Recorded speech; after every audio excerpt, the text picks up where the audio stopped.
어제 우리는 이 기근을 만나, 이 위기를 만난 그 아브라함이 그 문제를 가지고 하나님께 의뢰하지 아니하고 그저 자기 생각대로, 자기 방식대로 그렇게 문제를 풀어가려 했다. 이게 큰 문제다. 그런 요지의 말씀을 어제 나누었습니다. 여러분, 어떤 문제가 생길 때 그거를 하나님께 가져가서 기도하고 하나님께 의뢰하면서 그렇게 하나님과 더불어 풀어가지 않는 게 왜 문제가 되느냐? 왜 문제가 되는가 하면은요, 평상시에는 내가 나를 잘 모릅니다. 그러나 그런 어려운 일을 만나볼 때 내가 그거에 대처하는 그 방식이, 그게 내 믿음의 현 주소기 때문에 그렇습니다. 평상시에 아무리 기도 많이 하고 또 성경 많이 읽는다 하더라도 결정적으로 당황스러운 일이 딱 터졌을 때 무의식적으로 나오는 그 행동이, 그게 그 사람의 현 주소기 때문이에요. 그리고 왜 우리가 어떤 문제를 만날 때 무의식적으로 하나님을 찾고 하나님을 의뢰하는 게 이게 중요하냐? 바로 그게 내가 지금 주소가 어디예요? 하나님의 다스림의 영역 안에 있구나, 이거 확인하는 게 되기 때문입니다. 그래서 어제 말씀드렸잖아요. 야고보서 1장 2절, 여러 가지 시험을 당하거든 온전히 기쁘게 여기라. 이게 헬라어로 제1가정법이라 그랬잖아요. 만약에 내일 아침에 해가 뜨거든, 이거는요, 해가 뜰지 안 뜰지 모른다는 얘기가 아니에요. 이거는 강조하는 거예요. 해는 반드시 뜬다는 걸 강조하는 거 아닙니까? 똑같습니다. 여러 가지 시험을 당하거든이 왜 헬라어로 제1가정법이냐? 아침에 해가 망설임 없이 말할 수 있는가? 아침에 해는 반드시 뜨는 것처럼 여러 가지 시험은 당연히 온다는 걸 강조하는 거 아닙니까? 그래서 여러 가지 시험을 당하거든 놀라지 마라, 이상하게 생각하지 마라, 그걸 온전히 오히려 기쁘게 여겨라, 그렇게 말씀을 하거든요. 여러분 보세요. 우리가 일상생활 가운데 그 여러 가지 시험이 아침에 해가 뜨는 것이 확실하듯이 여러 가지 시험이 내 인생에 찾아오는 건 이거는 확실한 일이다. 그것들을 왜 기쁨으로 받는지 아십니까? 왜 그걸 기쁨으로 받아야 되는가 하면 5절에서의 결론을 제가 다시 한번 읽어드릴게요. 왜 그걸 기쁨으로 받아야 되느냐? 그런 일이 있을 때 너희 중에 누구든지 지혜가 부족하거든 모든 사람에게 후히 주시고 꾸짖지 아니하시는 하나님께 구하라. 그리하면 주시리라. 우리는 자꾸요, 결과 그리하면 주시리라 여기에 막 굵은 글씨 써놓고 그리하면 주시리라 안 주시는데 자꾸 거기다 초점을 두지만, 이 말씀에서 가장 복된 건 뭐냐? 내가 너무 난감하고 내가 너무 당황스러울 때, 내 주변에 나를 도와줄 사람이 아무도 없을 때 누가 계세요? 하나님께 구하라. 그 구할 대상이 있다는 거예요. 여러분, 아침에 해가 뜨는 것이 너무나 주저함 없이 당연한 진리라고 말하는 것처럼 우리 인생에서 날마다 찾아오는 어려움이 있고 우리 인생에서 날마다 고난이 찾아오면 그걸 왜 기쁘게 여기느냐? 그 순간마다 하나님이 내 아버지신 걸 확인할 수 있거든요. 이게 얼마나 복된 일입니까? 자꾸 우리는 하나님께는 그냥 작은 글씨로 쓰고 주시리라, 구하면 주시리라 여기에만 초점을 두는데요, 구하는 대로 다 주시는 그 신이라면 그분은 내 아버지가 아니에요. 여러분 자식 구하는 대로 다 안 주시잖아요. 구하는 대로 막 주는 거는 그 애를 죽이겠다는 짓 아닙니까? 그래서 아이들이 미숙하면 미숙할수록, 가만히 한번 생각해 보세요. 미숙하면 미숙할수록 10가지를 구하는데 한 가지 들어줄까 말까 해요. 미숙하면 미숙할수록. 그 그림그리 하다가 자빠지고 하는 이런 애들이 칼 달라 그러고 불 켜달라 그러고 얘들이 요구하는 거 거의 대부분 주면 안 되는 것들이에요. 미숙하면 미숙할수록. 그래서 구하면 주시리라는 이 광의적인 말씀을 미숙하면 미숙할수록 응답하지 않는 응답으로 받으셔야 되는 거거든요. 그래서 구하면 주신다는 걸 알라딘의 마술 램프처럼 쓱쓱쓱 문지르면 펑 이런 게 신앙이 아니고요, 여기에 초점은 아버지예요. 아버지. 왜 아침에 해가 당연히 뜨는 걸 의심할 수 없듯이 우리 인생은 하루라도 그냥 넘어가는 날이 없이 이 문제 저 문제 늘 여러 가지 시험에 봉착하는 게 축복이냐? 고난이 많으면 많을수록 그분이 내 아버지, 아무도 내 이 문제를 나눌 곳이 없는 그때에 그럼에도 하나님은 여전히 거기 계신다는 걸 확인하기 때문에, 그래서 제가 목사 아들인데도 불구하고 진짜 제가 하나님을 내 인생에 내 개인의 구세주로 영접하고 인격적으로 만나게 된 건 내 인생의 가장 절망적이었던, 아무도 내 주변에 내 사정을 알아주는 사람이 없구나. 사실 그때도 많았지만 하나님이 그렇게 몰고 가신 거예요. 그때 제가 하나님을 인격적으로 만난 거 아닙니까? 그래서 여러 가지 시험을 만나는 이게 축복일 수 있다는 거. 그리고 또 한 가지, 여러분, 우리가 이 하나님의 다스림의 영역 아래 놓여 있는 삶이 이게 왜 중요하냐? 여러분, 여러 가지 시험을 만날 때 하나님 계시지 참. 그래서 하나님을 찾을 수 있는 이 하나님의 영역 아래 있는 게 왜 중요하냐? 우리가요, 이 하나님의 다스림의 영역 아래 있을 때야만 내 삶의 내 내면 세계가 정돈이 되기 때문에 그래요. 이게 무슨 말이냐? 자, 다윗을 한번 여러분 들어보세요. 다윗이요, 이 하나님의 다스림의 영역 아래 있을 때 그의 삶이 얼마나 정돈이 잘 되어 있습니까? 사무엘상 23장 2절, 그 전쟁이 지금 자기를 위협하는 그런 상황인데 그는 하나님께 이렇게 묻습니다. 이에 다윗이 여호와께 묻자와 이르되 내가 가서 이 블레셋 사람들을 치리이까? 여호와께서 다윗에게 이르시되 가서 블레셋 사람들을 치고 그 일날을 구원하라 하시니. 여러분, 이 전쟁의 위기 속에서도 혼란이 없습니다. 왜? 하나님 계시지 참. 그래서 이에 다윗이 여호와께 묻자와 이르되, 또 사무엘하 5장 19절, 다윗이 여호와께 물어 가로되 내가 블레셋 사람에게로 올라가리이까? 여호와께서 저들을 내 손에 붙이시겠나이까? 그럼 혼란이 없습니다. 또 사무엘하 2장 1절, 그 후에 다윗이 여호와께 여쭈어 아뢰되 내가 유다 한 성읍으로 올라가리이까? 여호와께서 이르시되 올라가라. 다윗이 아뢰되 어디로 가리이까? 이르시되 헤브론으로 갈지니라. 여러분, 하나님께 의뢰하고 하나님께 묻는 인생의 가장 큰 특징은요, 그래서 이런 많은 내가 복을 받았다 이것보다 이전에 의뢰할 대상이 있다는 거, 그분이 창조주 하나님이시라는 거. 그러니까 삶에 혼란이 없습니다. 그런데 여러분, 다윗이 교만해져 가지고 엉뚱한 데를 기웃기웃거리며 옥상을 기웃기웃거릴 때 이런 안정된 다윗과는 완전히 다른 다윗을 보잖아요. 상상을 할 수 없는, 유부녀를 성적으로 죄를 짓고, 그것만으로도 여러분 삶의 질서가 있는 사람은요, 내가 무슨 짓을 했지? 내가 미쳤나? 그래야 되는데, 여러분 오늘 이 시대의 특징을 보세요. 하나님이 없는 이 세상은요 끝이 없습니다. 계속 말씀드리잖아요. 아니, 파도가 아무리 열받아도 바람이 불어도 여기까지라고 한계를 꺼줘야 바닷가에 놀러도 가고 그러는 거지. 이게 뭐 파도가 열받으면 막 수시로 그냥 막 온 땅을 들락거리면 어떻게 살겠냐고요. 하나님의 영역을 벗어난 다윗을 보니까요 질서가 없잖아요. 막 100만 번 제가 양보하면 안 되지만 아마 그냥 뭐 유부녀와 성적으로 죄를 지을 수 있다 치자고요. 100만 번 내가 양보해서 그 엄청난 짓을 저지르고도 전혀 인식을 못하니까 그 상대방 여자의 남편을 죽이는 짓을 저지르는 거, 이게 다윗이에요. 앞에 다윗하고 뒤에 다윗. 그래서 내가 계속 말하잖아요. 여러분이 어떤 사람에게 너무 실망하면요, 난 저런 인간을 처음 봤다, 나 저런 인간을 처음 봤다 그러는데요, 저런 인간의 그 모습만 보셨기 때문이에요. 저런 인간도요 하나님의 질서 아래 들어가면 완전히 딴 사람이 되는 거 아닙니까? 예수 믿는 우리가 진짜 추구해야 되는 건 하나님의 영역 아래 있는 겁니다.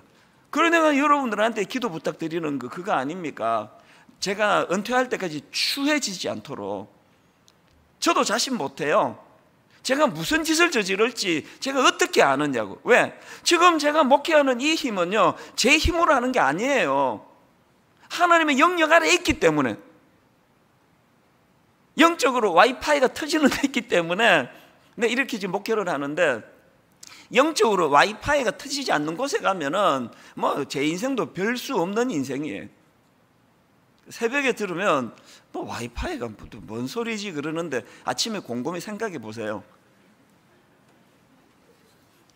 오늘 본문에서 제가 이 아브라함을 통해서 이제 왜 이런 서론의 말씀을 제가 드리는가 하면은요, 어제 살펴본 것처럼 아브라함이 창세기 12장 10절 그 땅에 기근이 들었으므로 아브라함이 애굽에 거류하려고 그리로 내려갔으니 이는 그 땅에 기근이 심하였습니다. 아브라함이 기근을 만났을 때 그 문제를 하나님께 의뢰하지 아니하고 자기 방식대로 풀어나갔다, 그 말씀을 드렸잖아요.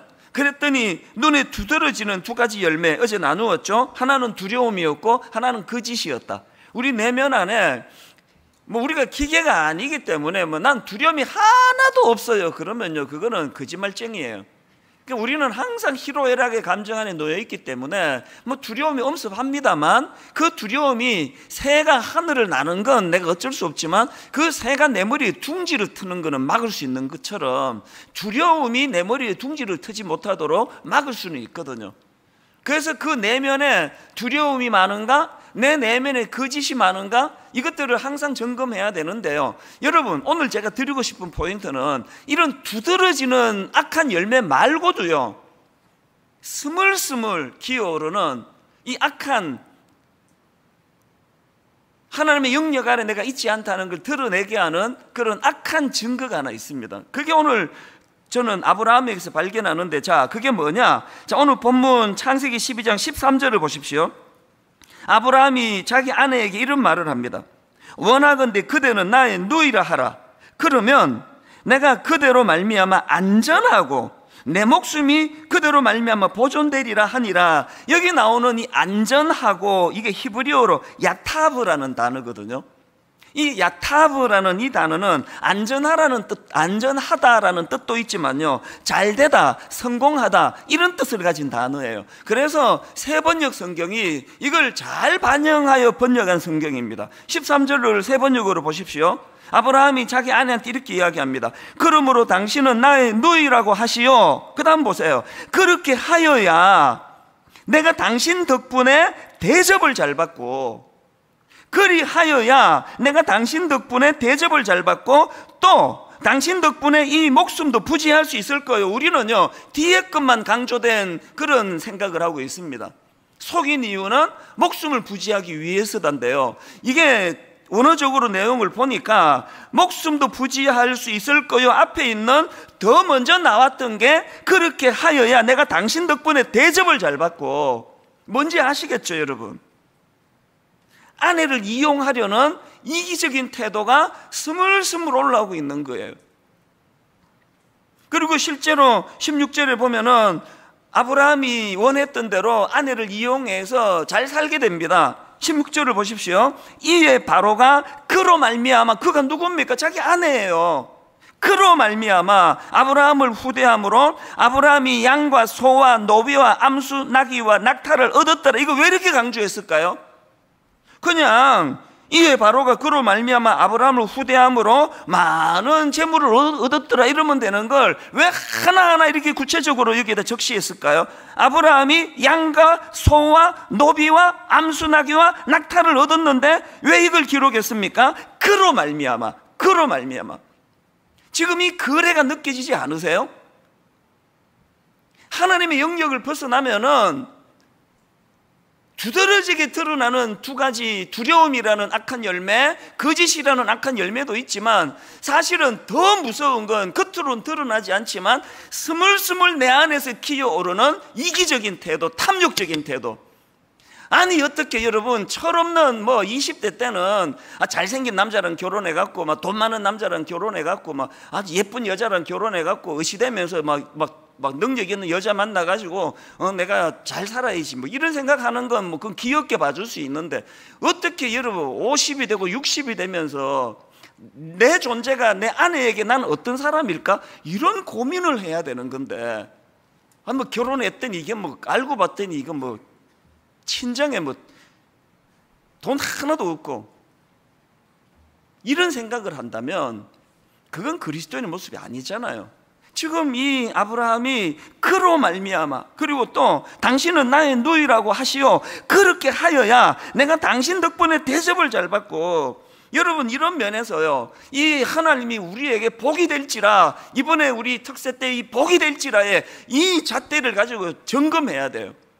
이 아브라함과 같은 이런 이기적이고 스물스물 이런 어떤 그 탐욕적인 생각이 올라온다면 지금 여러분 적신호예요. 이게 지금 하나님의 영역을 자꾸 벗어나 있는 겁니다. 29교회가 29 목사님들에게 아니 이렇게 많은 성도들을 보내준단 말이야, 그래서 이거 대박이네, 이렇게 목회를 시작하는 목사님 아무도 안 계시거든요. 왜? 그건 말이 안 되니까요. 여러분들이 본능에 따라서 따라가는 게 좋아, 남는 게 좋아, 뭐가 내게 유익하지, 이건 당연한 인간의 본능이죠. 그러나 매사의 모든 기준을 그거 하나밖에는 없다면 생각해 보셔야 될 때예요.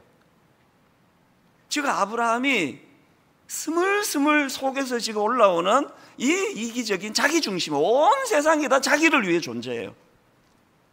그래서 제가 우리 젊은 목사님들한테 계속 그걸 제가 경고하는 이유가 그렇습니다.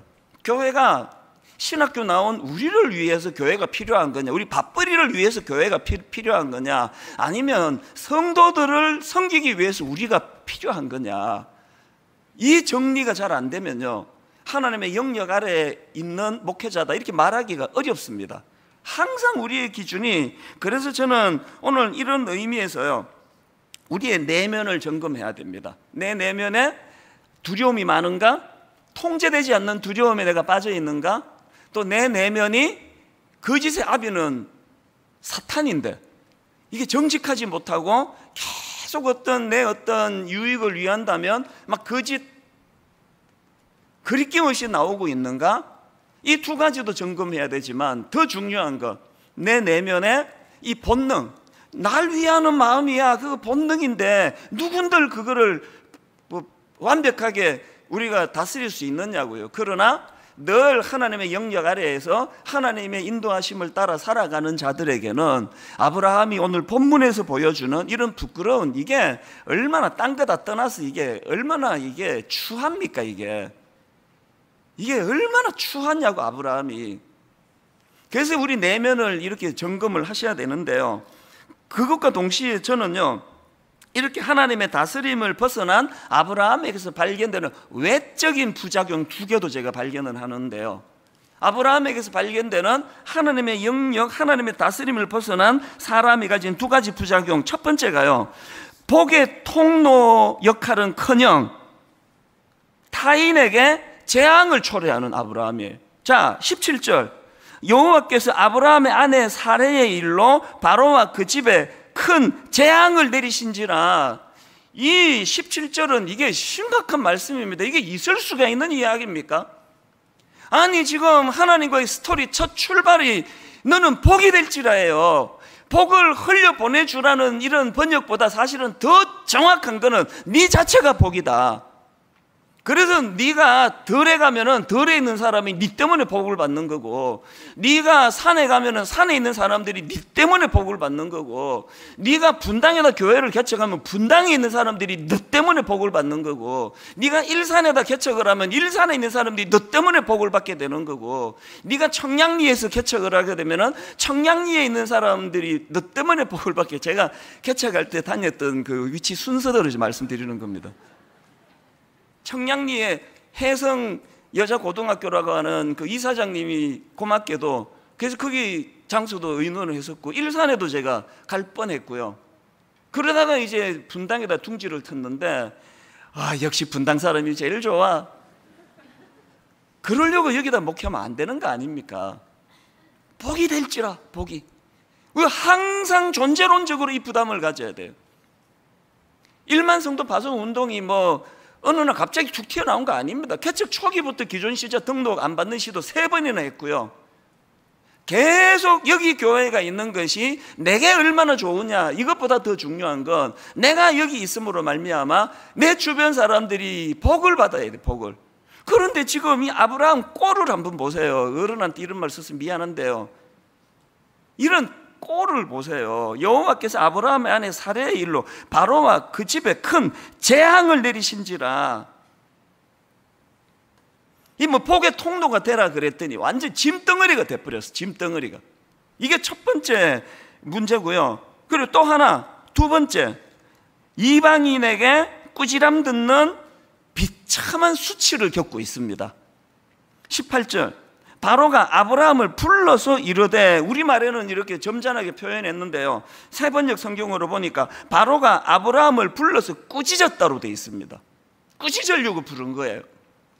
자, 어떤 내용이냐 보십시오. 18절 19절, 바로가 아브라함을 불러서 이르되 네가 어찌하여 나에게 이렇게 행하였느냐? 네가 어찌하여 그를 네 아내라고 내게 말하지 아니하였느냐? 네가 어찌 그를 누이라 하여 내게 그를 데려다가 아내를 삼게 하였느냐? 여기 보니까요, 막 세 번에 걸쳐가지고 막 그냥 막 반복해서 막 직격탄을 날리고 있는데, 재밌는 게요, 아브라함의 반응이 없습니다. 한마디도 없습니다. 이걸 뭐라 그러죠? 사자성어로 유구무원이에요. 입은 달려있는데 할 말이 없는 거예요. 여러분, 이 장면을 저는 상상할 때마다 가슴이 아픕니다.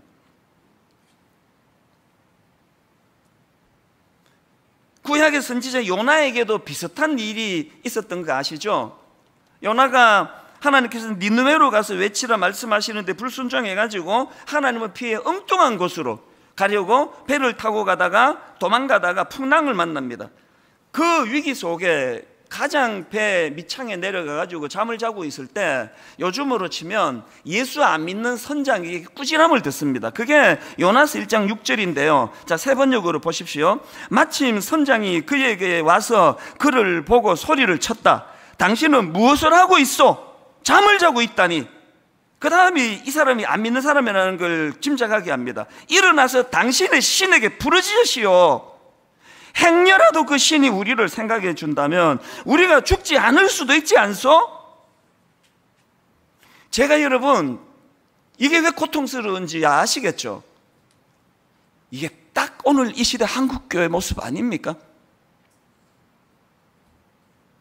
하나님께서는 세상을 치유하라고 교회를 세우셨어요. 그리고 하나님께서는 세상에 복이 되라고, 세상에 온 남산에 올라가서 보면은 막 복이 되라고 붉은 십자가를 들이퍼부어 주셨는데, 그 세상을 걱정하라고 교회를 세우셨는데, 지금은 세상이 교회를 걱정해요.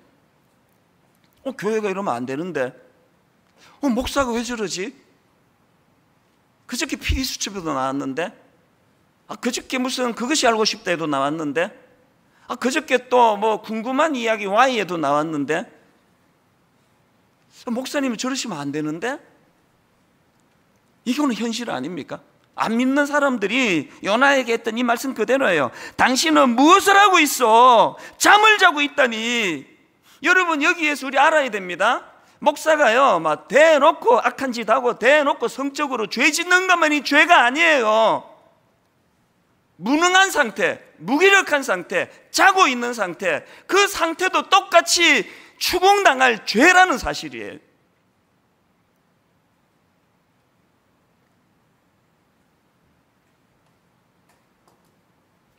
너무 이게 이제 자주 여러 번 듣다 보니까 이 꾸지람도 좀 몸에 익는 것 같아요. 안 믿는 선장에게 뭐 하고 있어? 당신은 잠을 자고 있다니. 일어나서 당신의 신에게 부르짖으시오. 아니 무슨 교회가 이래? 아니 무슨 목사가 이래? 무슨 목사가 기도도 하나도 안 하고.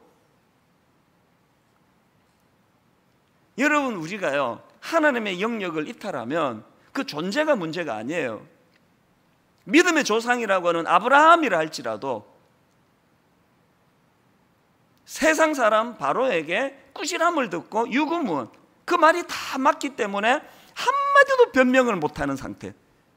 그가 비록 선지자라 할지라도 안 믿는 선장이 기도도 안 하고 뭐 하냐고, 네 지금 잘 때냐고 추궁을 할 때 거기에 변명할 수 없는 이런 상태라면,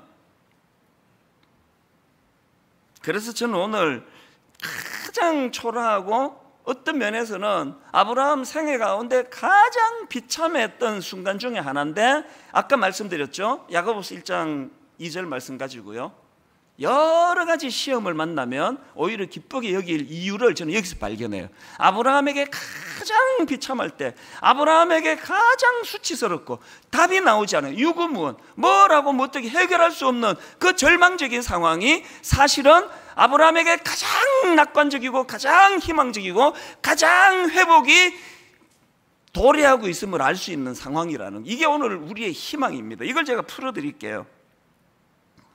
제가 오늘 주목해야 될 포인트가 이거라고 생각하는데요, 이제 자기 힘으로는 어떻게 수습이 안 되는 유구무원의 상태에서 어떻게 회복이 일어났나. 여러분, 이 위기 상황에서 회복을 위한 두 가지 조건이 있다는, 이게 선이라고 제가 강조해서 그 이름을 붙여봤습니다.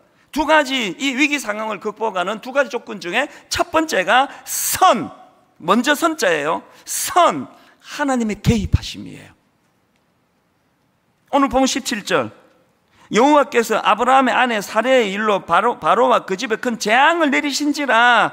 이 17절로부터 시작해서 하나님의 수습이 시작이 되세요. 근데 여러분, 이게 참 아이러니한 게 뭐냐 하면은요, 이 본문에 제가 흥미롭게 생각하는 게, 지금 아브라함이 추할 대로 추해진 그 모든 상황은요, 하나님이 개입하셨기 때문에 생긴 일이에요. 하나님이 개입 안 하셨으면요, 아브라함이 인간적으로 원하는 거 다 됐습니다. 그 수많은 가축을 선물로 받고 떵떵거리며 살았을 거예요. 그런데 하나님의 개입하심으로 말미암아 바로와 그 집에 재앙을 내리셨기 때문에 아브라함에게 그래서 수치가 온 거예요. 이 굉장한 아이러니예요. 아브라함 입장에서 하나님의 개입하심이 되게 힘들어요. 불편해요. 아이, 좀 내버려 두시지 왜. 너무 이 아이러니한 이 모습이요, 이게 진짜 이게 복이 되기 위한 중요한 조건이에요. 아브라함 입장에서 하나님이 개입해서 일을 그르쳤어요. 일을 망쳐버렸습니다. 수치를 당하는 자리에 빠지게 되고. 그런데 여러분, 아브라함의 계획이 그저 목숨 건지고 오히려 부자가 되어서 잘 먹고 잘 살았더란다, 이렇게 끝날 수 있는 사건에 하나님이 개입하시는 불편한 일을 초래했는데요. 그런데 여러분, 이게 사실은 가장 큰 하나님의 축복이라는 게, 제가 이 말씀을 묵상하다가 여러분이 너무나 잘 아시는 로마서 1장 21절 말씀이 떠오르는 겁니다. 하나님을 알되 하나님을 영화롭게도 아니하며 감사하지도 아니하고 오히려 그 생각이 허망하여지며 미련한 마음이 어두워졌나니 스스로 지혜 있다 하나 어리석게 되어 썩어지지 아니하는 하나님의 영광을 썩어질 사람과 새와 짐승과 기어다니는 동물 모양의 우상으로 바꾸었느니라. 그 다음 24절, 그러므로 하나님께서 그들을 마음의 정욕대로 더러움에 내버려 두사. 아브라함이 원했던 게 이겁니까? 더러움에 내버려 두는 상태? 더러운 그 가축들을 선물로 받아가지고 아내를 팔아가지고 내 그 덕 좀 보자, 그렇게 아내를 팔아버리는 그 더러운 욕구가 꿈틀꿈틀거려서 얻게 된 그 부산물을 가지고 떵떵거리고 사는 그 상태, 이걸 내버려 두기를 원하시는 분 계세요?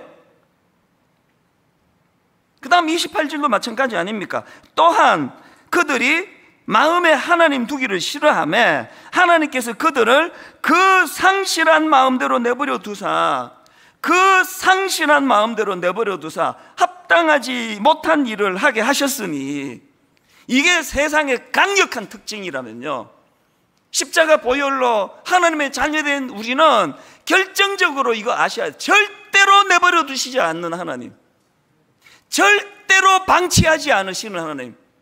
비록 그 일이 아브라함을 일시적으로 수치에 빠뜨리고, 비록 그 일이 아브라함에게는 평생의 치욕의 순간이 된다 할지라도 망설임 없이 개입하시는 하나님, 이게 축복인 줄 믿으시기를 바랍니다.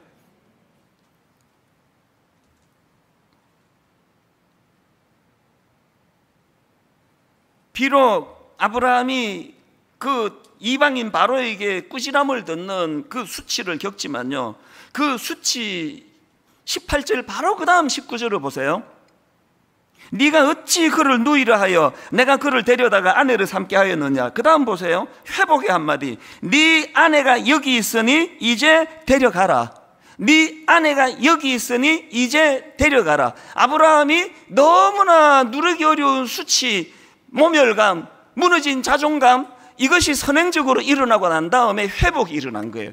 저는 여기 나와 있는 네 아내가 여기 있으니 이제 데려가라, 이거를 보면서 창세기 1장 2절 3절이 확 떠오르는 겁니다. 땅이 혼돈하고 공허하며 흑암이 깊음 위에 있고 하나님의 영은 수면 위에 운행하시니라. 하나님이 이르시되 빛이 있으라 하시니 빛이 있었고.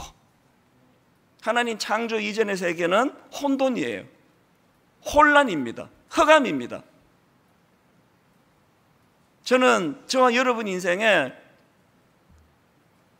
가장 우리가 구해야 되는 것, 그래서 저는 항상 여러분 놓고 그렇게 기도합니다.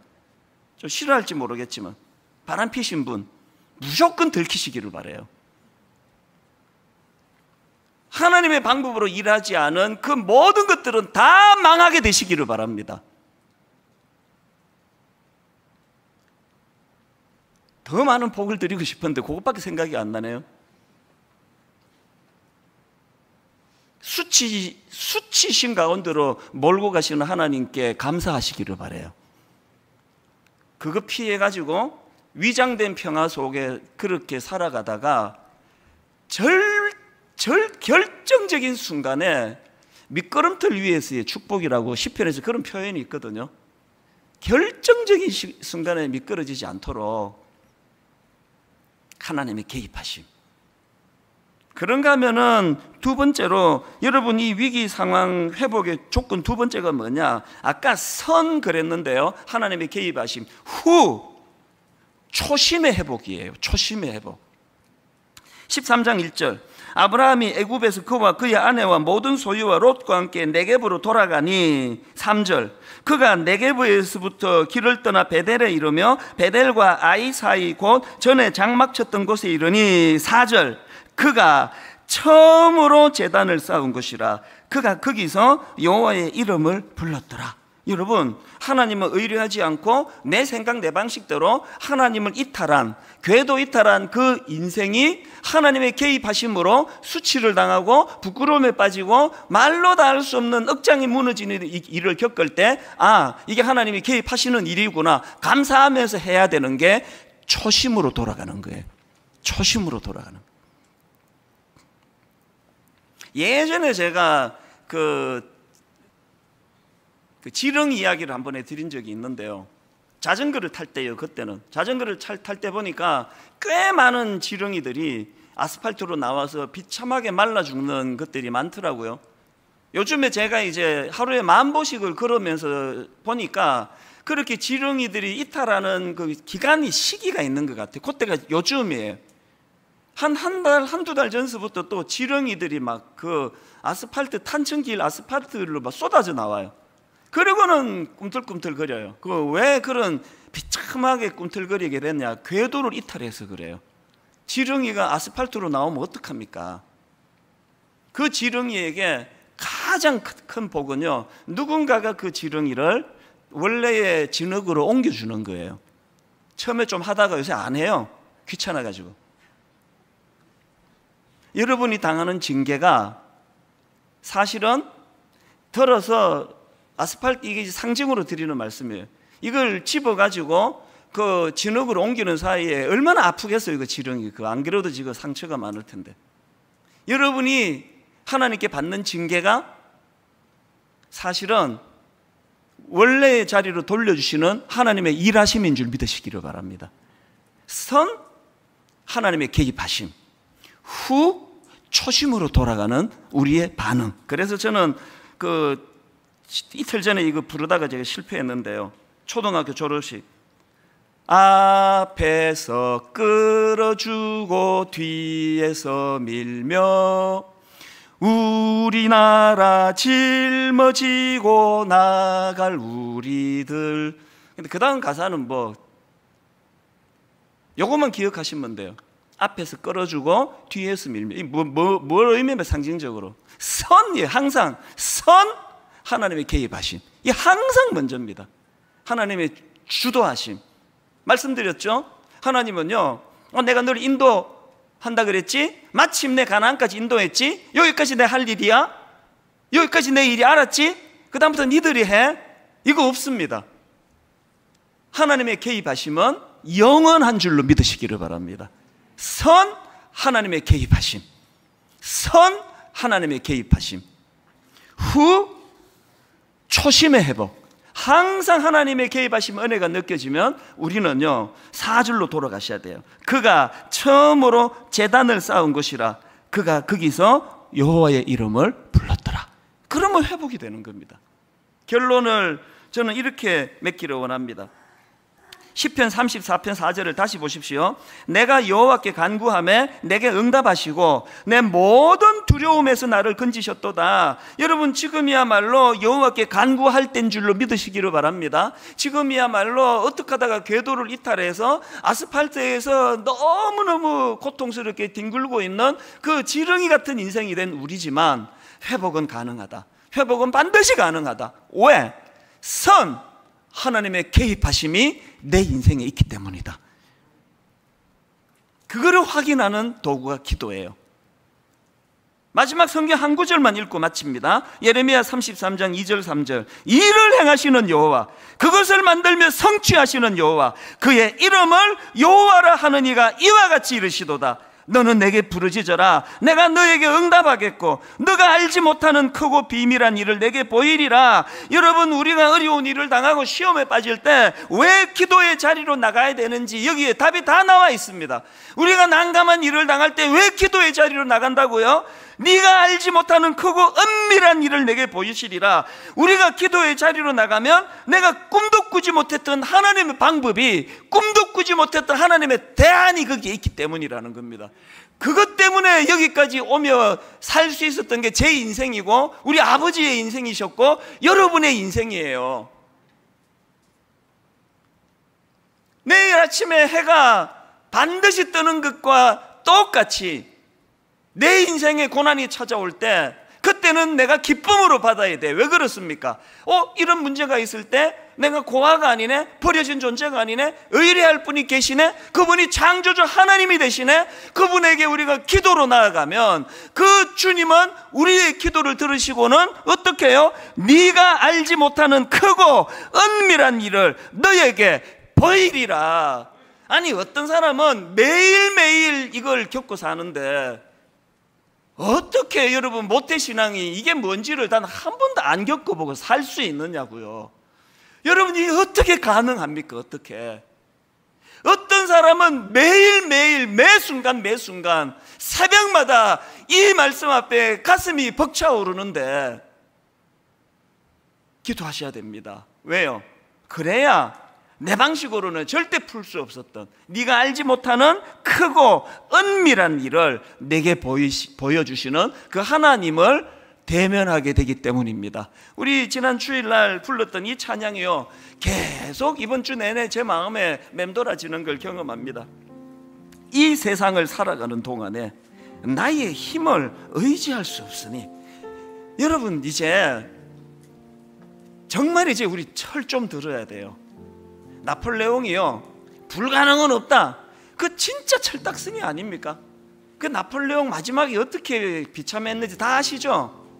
불가능은 없다. 그래서 이걸 막 초등학교 중학교 애들 막 벽에도 써붙이고 불가능은 없다. 그건요 나약한 인간의 철딱선이에요. 불가능이 없다니요.